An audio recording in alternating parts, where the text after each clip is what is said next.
You may have heard of the Farnsworth experiments. My dad was one of the scientists involved.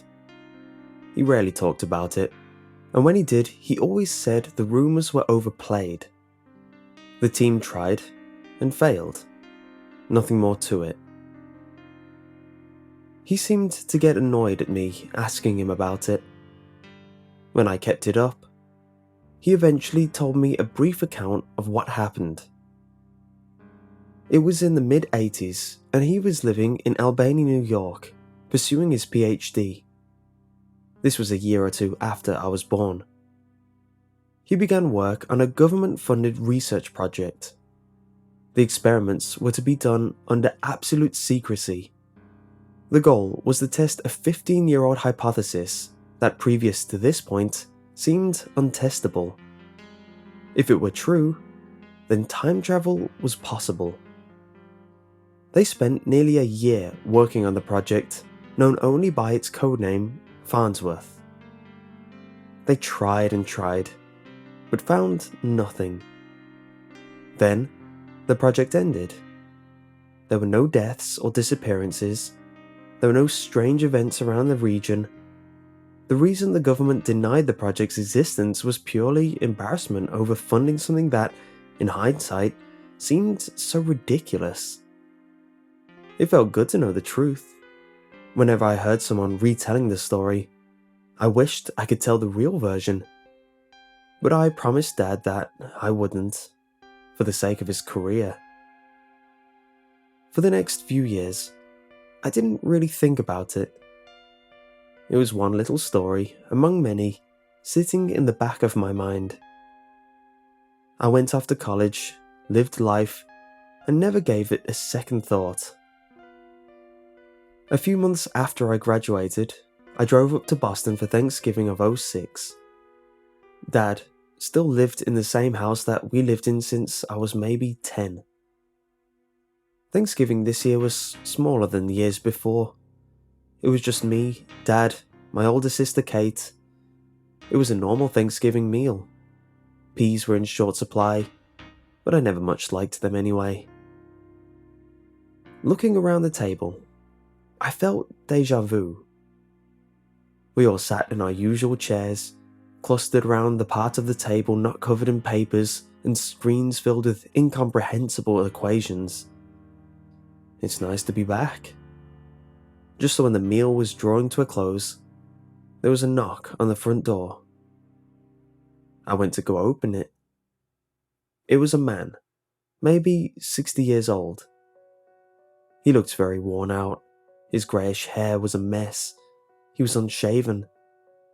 My dad came over and said, "Bill, what are you doing here?" The man walked in and shut the door behind him. Dad looked over to us and said, "This is Bill Benson, an old colleague of mine." Bill looked at me and Kate, then back at my dad. "John, is there somewhere we can talk privately?" "In my office. Are you okay?" "I don't know." They walked away quickly. Kate and I waited for them to come back, very curious about what was going on. She seemed to remember him, just barely, from back in Albany. She must have been around 4 or 5 at the time. We kept looking down the hall to Dad's office. The door remained shut. No words possible to make out. After what felt like half an hour, Kate said, "I have an idea." She led me upstairs to her old bedroom, situated right above Dad's office. She motioned to be quiet and pointed to a vent in the corner of the room. From it, we could hear the muffled conversation. They were speaking in jargon. I heard a lot about oscillations. After maybe 2 or 3 minutes, I heard Bill Benson shout, "You can't hide. You have to face the truth." My dad replied, sounding more nervous than I've ever heard him, "I don't know why you went back." I got up from the floor quickly, hitting my head on a shelf with a loud thud. I heard the conversation stop. As me and Kate walked as quietly out of the room as we could, we heard footsteps downstairs. As we descended the old wooden flight of stairs, Dad walked into view. "How much did you hear?" he asked. I replied, "We were there for maybe 5 minutes." He told us to sit down at the table. We went back to the dining table. Bill Benson sat too, taking some old notes off the seat of his chair and putting them on top of the clustered side of the table. Dad took a deep breath and started to speak. "Kate, Robert, I have some things I need to explain." He seemed to be very shaken up, but he was pushing through it to the best of his ability. "You know how I've said I worked on the Farnsworth experiments when you were both really little, when I told you we failed? That was a lie. It worked, better than anyone could have expected. There was a problem, a big problem, and now we don't talk about it. We think about it as little as we can, and we never go back. That's why we moved away from Albany. Now Bill's problem is, he went back. He shouldn't have. We can't get ourselves back involved." He looked at me and my sister. "For your own good, don't try any detective work. Live like I live. Live like nothing ever happened. Those of us who ignore the past are fine. Now, we are going to eat dessert like nothing happened. And we're going to forget, okay?" I nodded, though my head was filling with questions. Bill looked over at Dad and said, "I can't just leave it like this. I tried for years. We have to find the ones they took. Emily might be out there. Don't you want to find her?" Dad said, "My wife is dead. She died in a car accident." Bill started to speak, but Dad cut him off. "If you want to stay for dessert, stay. But if you try to dredge things up that are meant to be forgotten, then you're not welcome in my home." I'd never seen Dad act like this before. Bill looked at him and said, "I'm sorry, John." He got up and walked through the adjoining living room and out the door, into the light snow. Dad took a deep breath and didn't speak for maybe a minute. Then he spoke. "I'm sorry you had to see that. There's nothing to worry about. I'll get out the pumpkin pie." We ate the pie in silence. A few weeks later, after I gotten over the shock of that night, I did some research on Bill Benson. At first, I couldn't find anything referencing him from within the past 10 years. I found an old web page for a university that listed a William C. Benson as a professor. The photo was definitely him. I ran the photo of him through face recognition and found 2 matches. The first was old. In it, there were 5 people, some in lab coats. Benson was on the left, looking much younger. His hair was neat. He was wearing street clothes, also neat. On the right were 2 women I didn't recognize. They were the oldest of the group. In the middle were my parents. Dad, who looked nearly the same as after all those years, and Mom, who I only remember from pictures.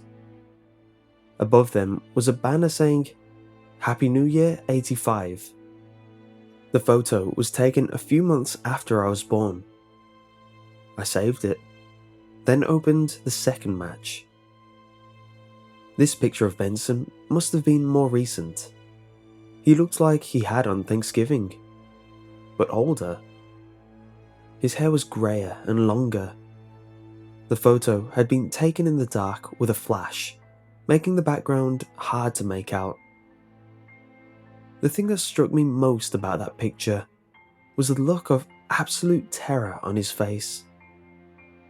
I closed the photo quickly. I saved it too. I then noticed that they came from the same source. It was a blog with the two photos as the only posts. There were no dates posted on the posts. Whoever made the blog must have disabled them from showing. As the weeks and months went by, I tried to forget all that had happened. Whenever I think about it, I found myself filled with an equal mix of fear and curiosity. Forgetting over time became easier. I got a job in Tampa, Florida. I was in and out of 2 relationships. Kate was living in New Jersey, working on her residency at a big hospital. We never spoke about it. I assumed she was trying to forget too. Dad never said anything about it. He was completely normal. I took up photography as a hobby and was becoming pretty good. 4 years after I met Benson, the family got back together for Thanksgiving. I flew up from Florida to participate. This time, there were more people. My aunt and uncle, a cousin, and Kate's fiancé all showed up. It felt strange entering that old house. The memories flooded back to me. I was the last to arrive. The large dining room table was cleared of the clutter that had filled much of it in the past. I realized I was later than I thought, as Thanksgiving dinner was nearly underway. I sat on the last untaken chair, the same chair Bill Benson had sat on. Any anxiety I felt began to fade after a few minutes. It was nice. I was with family. Dad was chatting about the goings-on at MIT, his research, who was getting tenure, the usual things. I occasionally thought I heard some nervousness in his voice, but it was too subtle to really tell. We ate pumpkin pie. The next day, I returned to Florida. I felt relieved to step back into the warm, Florida air. 2 months later, I got a call from Kate. Dad had disappeared. He hadn't been coming to work. He wasn't at his house. His car was in his driveway. There was a search for him. I flew out immediately. They combed the area. They scoured databases. But even with his name, face, thumbprint, and retina, they found nothing. After a month, they stopped looking. He was presumed dead. I wanted to tell the police everything I knew, but they wouldn't believe me. Calling the Farnsworth experiments into it would be like blaming his disappearance on a UFO or the Bermuda Triangle. I did tell them about Bill Benson. I said that if he was alive and anyone knew where he was, Benson would. I told them he was a professor at a local college around 15 years ago, but I didn't remember which one. They quickly found it. Bridgewater State University. He taught physics and maths there for 10 years before resigning. It was clear he hadn't had any professorships after that. He'd completely dropped off everyone's radar. The one piece of information they could find about him was an apartment he had rented 5 years ago. It was in Albany, New York. They couldn't get other information. To them, Bill Benson was a dead end. I knew Dad was alive. He must have decided to go back, just like Bill. I had to find my dad and try pull him out of whatever he was putting himself into. On February 16th, I decided to find Benson myself. In early morning, I packed up my luggage and checked out of my Boston hotel. I scraped the ice off my windshield of my rental car and set off towards Albany. I didn't tell anyone where I was going. The drive was a little under 3 hours. When I got there, I checked into another hotel.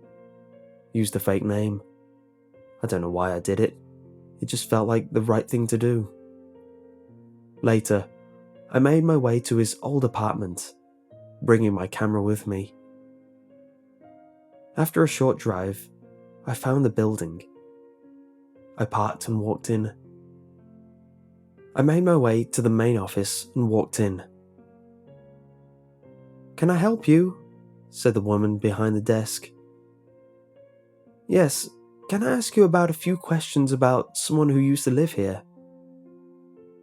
"Is it about William Benson?" she replied. "Yes, it is." "I told the police everything. I don't know where he went when he moved out. Are you a detective?" "No, I'm John Bowen's son." She nodded and said, "You could talk to his old next-door neighbours. He lived in apartment 108. The people in 107 still live there. I hope they find your father." I thanked her and left. After a quick look around, I realised 100s were in the basement. I walked down a short flight of stairs and into a long hallway. 107 was easy to find. I knocked on the door. The residents were a couple in their early 30s, a man and woman named Kimberly and Al. I talked to them for a few minutes.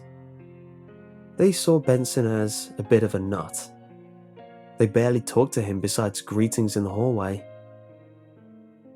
As I was about to leave, Kimberly seemed to remember something and told me to wait.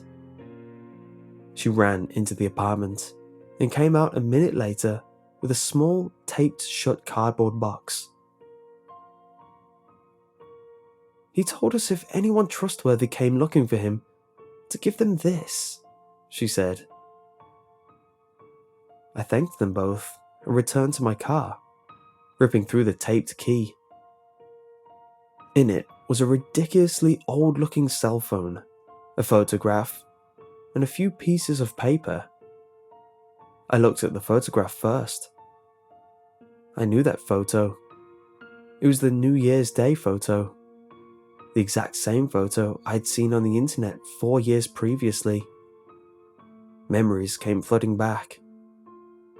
I thought of the day Bill Benson came to Thanksgiving dinner and what he had said. I took a deep breath. I looked at the papers. Sheet after sheet of random notes and equations. I then flipped open the cell phone, turned it on. I opened the list of contacts. Only one was listed. It was a cell phone number under the name Call. I did it. It rang. Once, twice, 3 times. Then, I heard a voice. "Who is this?" said the phone. "It's Robert Bowen," I replied. "Good. Meet me in half an hour at the Washington Park. I'll be by the fountain." The call cut off. I knew it was Bill Benson. I remember his voice clearly. I put the contents of the box in my camera bag and made my way by foot to the park. After a bit of walking, I saw a fountain in the distance. Snow lightly fell. As I got closer to the fountain, I realised it was off, presumably for the winter. I brushed the snow off a bench and sat down waiting. After about 10 minutes, I saw someone walking towards me out of the storm. It was him. Bill Benson sat down. He looked older than when I last saw him. His hair was completely grey. It looked like he hadn't cut it for a while. He finally said, "Someone came." "Have you seen my dad?" I asked. He replied, No, but I'm trying to find him though. What happened to him? Where is he? Bill took a long pause, then said, I don't want you to get involved. I'm sorry I brought you into this, and I'm sorry I brought your John back into it. He was the only one of us who made a clean break. What happened with the Farnsworth experiments? What is it that everybody has been trying to hide from me for my entire life? It's for your own good that I don't tell you. Do you have the photograph from the box? I pulled the picture out. Bill looked at it and pointed to the woman on the far right. Disappeared, insane, disappeared, disappeared. Oh, and there's me. I'm trying to find these people, not send more off. And with that, he left, running away without another word. I snapped a picture of him as he disappeared over a hill. I looked to the ground and saw his footprints in the snow. I started following them before they were filled in. It felt like I'd been following those footprints for an hour, but they just kept going. Faint, but not quite filled in. I finally stopped to catch my breath. I was thinking Bill Benson must be keeping in great shape. He, in his 60s, was easily outpacing me, a 26-year-old. Then, a more unnerving thought came to mind. Washington Park was less than half a square mile large, but I'd been going straight for what must have been well over a mile. I wasn't going in circles, was I? I also hadn't seen the road in a long time. I began to look around. I was in the middle of a snowy wilderness. I was just in a city. How could I be here? The snow was starting to get pretty light. I pulled out my cell phone. No reception. Bill's cell phone. No reception. I looked at the footprints. They were almost gone, but not quite. I kept going for maybe 20 more minutes until I found where they were going to. They stopped at an old building made of sheet metal. It looked to be 2 stories. It had 1 window and 1 door. That building gave me the creeps. I pulled out my camera and snapped a picture of it. I walked the perimeter, but saw no other ways in. My head hurt like crazy. It was dark, night. What the hell just happened? Night. I was lying in the snow. I tried to think back. The last thing I could remember was the strange building. I took out my phone and looked at the time. 2:28 a.m. I used the glow of my phone as a flashlight, illuminating only a few feet in front of me. The only thought in my head was getting the hell out of here. I didn't know how to get back. I was shivering. I touched my head, feeling a sharp pain. I shined the phone light on my hand and saw blood. I decided just to start walking. I couldn't stay in one place. Every time I stopped, I felt like I was being watched. Eventually, I saw a light in the distance. I felt a tremendous feeling of relief. It was civilization. As I grew closer, the light grew brighter. Only one light. It certainly wasn't downtown Albany. Maybe it was a farmhouse, somewhere warm and safe. I began to run, cell phone outstretched. I felt a singing feeling as the source of the light grew more apparent. It was the sheet metal building. The light was coming from the one window. Then, it turned off. The only light coming from my cell phone. The woods were completely still. I was frozen in place, but I didn't want to make a sound. The one door began to open, and I heard a familiar voice. It was Bill. "Robert, is that you?" said Bill as he stepped outside. I felt relieved. "Get in before you freeze to death." I walked in and followed Bill. It was warm inside. The room was large and devoid of any furnishings. There were 2 flights of stairs, one going up and one going down. "What is this place?" I asked. "This was our home base back in the 80s. "Is this where the experiments happened?" "Yes, exactly," said Bill. "Our lab was downstairs. Everything down there has been broken for a long time though." "How did I get here from the middle of the city?" I asked. "It would take me days to explain. Just think of it as a result of the experiments." "Somebody knocked me out? How do you know we're not in danger?" "I'm sure it was a tree branch. This place has been calm for years. We're safe." I was beginning to settle down slightly. "I'm gonna get a coffee," Bill said. "You want some coffee?" "Yeah, sure," I said. He walked to a flight of stairs that led up. After a minute or two, I walked over to those stairs. I could see Bill boiling water on a wood-burning stove. I walked over to the other staircase. I shined my phone light down the stairs, revealing an old wooden staircase. I flicked a light switch, causing the room to fill with light.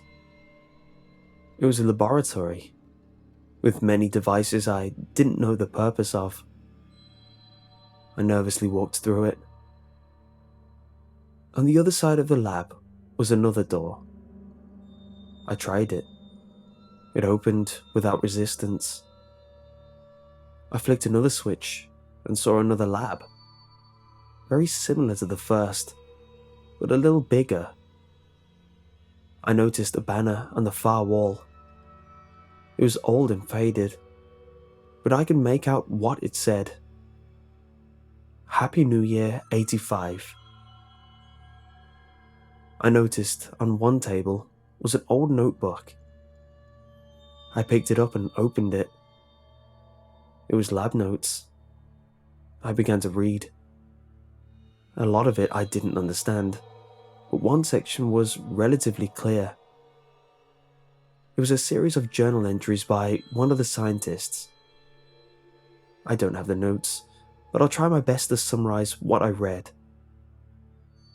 Early entries are calm and optimistic. Lots of technical stuff. They ate pizza one night. Then there are the next few entries. More spaces out. They're mostly talking about an issue with the oscillators. The tone is warier. Then there's a 3-month gap. The next entry was the last, and I remember it clearly, word for word. It said,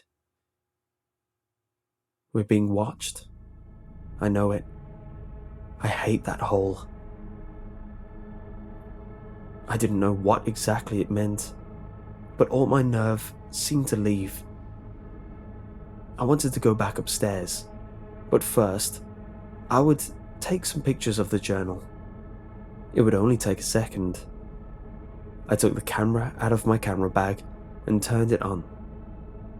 On the screen were flashing words, "out of memory." That was strange. To fill my memory card up, you would need a ridiculous number of photos. It was barely 7% full when I'd last looked. When did I last use the camera? Before I blacked out.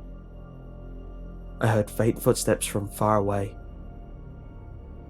"I've got coffee," shouted Bill. "Be there in a minute," I shouted back. My mind was focused now on this new, peculiar problem. I began to scroll through my photos. Each picture had a number, the date it was taken, and its size on the screen around it. There was the picture of Bill's old apartment building. There was Bill running over the hill. There was the metal building. There it was again, and again. How many pictures of it did I take? I must not have blacked out. I lost a portion of my memory. I kept clicking through the pictures. I must have been taking them like mad. In the pictures, I walked back into the woods. There were 10 or 20 of the snow and trees. Then one of a man, Bill. He looked mad. I couldn't remember any of this. I'm guessing he was mad that I followed him. He calmed down in the next few pictures. We then showed up back at the metal building. I had no idea why we went back. Bill opened the door and we went in. Coffee's getting cold. I'm almost done with something. The next few pictures were of the ground floor of the metal building, but it was filled with furniture. All of it looked like it had been falling apart for a long time. Where did it all go? I felt a chill go up my spine. The next photos were of the first lab. I must have been trying to document every machine. Finally, I got to a photo of where Bill reached for the door to the second lab, the room I'm in now. I must have gone through the same routine, photographing everything. There was the banner. There were the lab notes. Then, one photo showed up that confused me. It was of another door. One I didn't see anywhere in the room. The file size in this photo was 15.3 gigabytes. Are you coming? Don't stay down there too long. The file sizes were expanding with each image. The next was a look at the door from farther away. Then one of Bill opening the door, obviously straining himself. The screen of my camera labelled this photo as the fourth from the last. 3 more.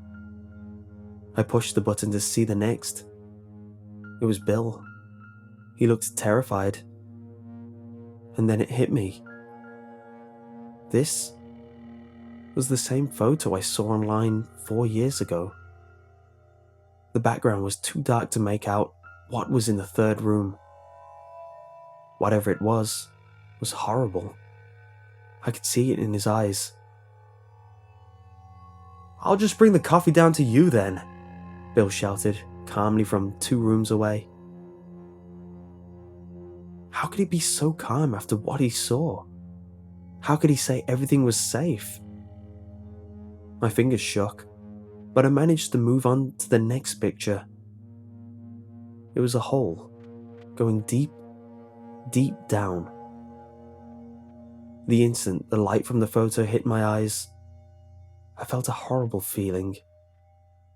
I knew something was out there, watching me. I felt it.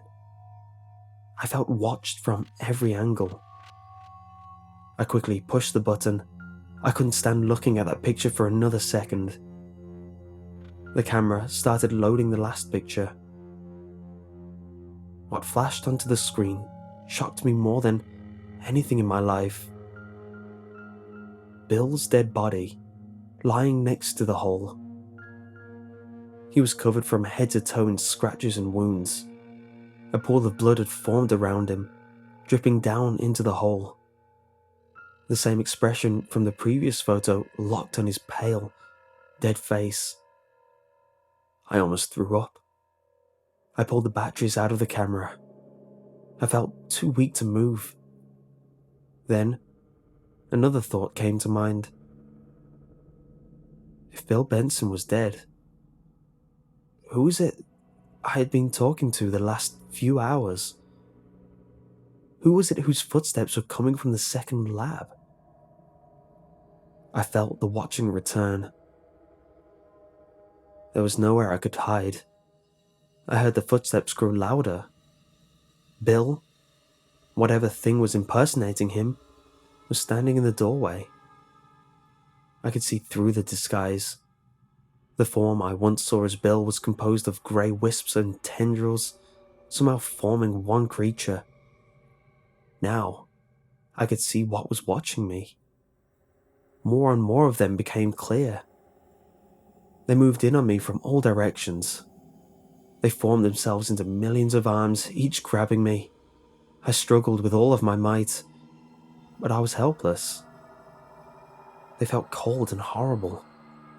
Then, they started to pull me across the room.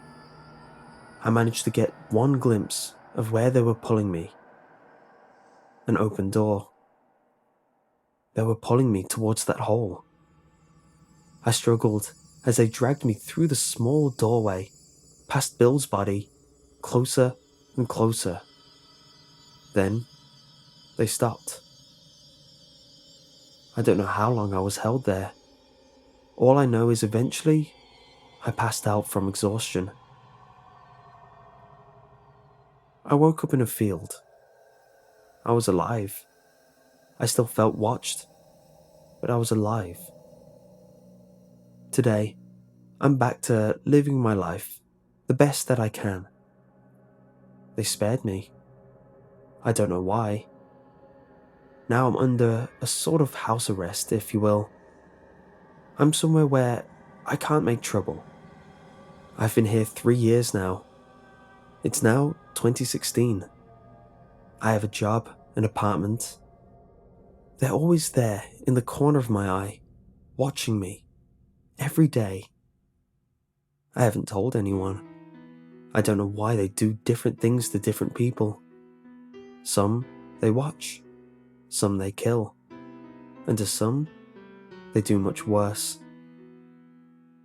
I've now concluded that the Farnsworth experiment sought to find a means of time travel by drilling through another reality, but nobody considered what inhabitants it might have. I'll end with a brief statement to the people who were in my old life. My name is Robert Lawrence Bowen. I was born in 2084. I'm 29 years old. Dad, if you're listening to this, take your own advice. Kate, don't come after me.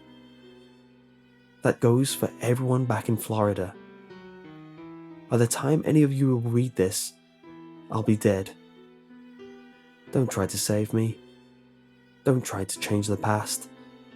They won't let you. The Farnsworth experiments have had many victims. Don't let yourself become one.